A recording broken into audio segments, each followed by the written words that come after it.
Why should I have to jump through hoops for a job? I just want to live.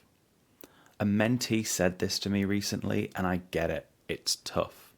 But that's not the reality of what you're having to do.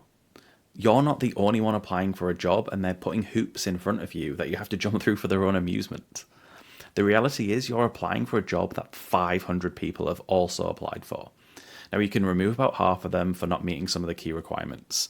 And then once you look through them, you can maybe get to 50 that fit the brief well enough on paper. And the company can interview maybe 10, maybe 20. So the question isn't why do you have to jump through hoops to get a job? The question is why should you get that job and not one of the other 50? Even if you hit all of the requirements, so do the other 50. Just purely in terms of experience and relevance of your CV on that list, why should you get the job or the interview and not one of the other people? A lot of people I meet hate cover letters. They hate some of these extra application questions. But on paper, you are unlikely to be the best applicant. You probably are not even going to be in that top 10. And I know what you're thinking. I've got 10 years experience and I'm applying to this job that only requires 5.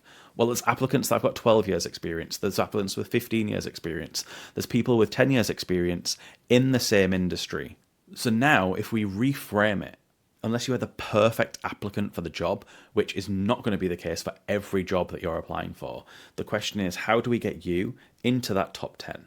So let's say you're number 25. If you do nothing, you're going to stay at number 25. These other people that put in the effort into the cover letter or other application questions, they're going to leapfrog you and get into this position.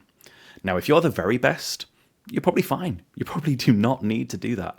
But you don't know that. You don't know the other people that have applied for this role.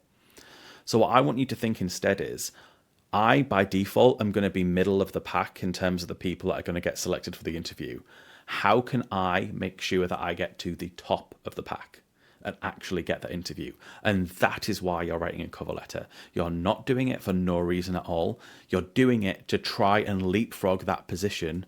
And I know it feels brutal when you're in this I just need a job mindset, but so do the other 500 people who applied for this position. There's only one job. The company has to choose the person who's best for it, and they have to do that through a series of stages that they can manage. They can't interview all 500. They can't take all 500 all the way through to the final process. So we want to maximize your odds of being in that selection, and we do that through things like cover letters.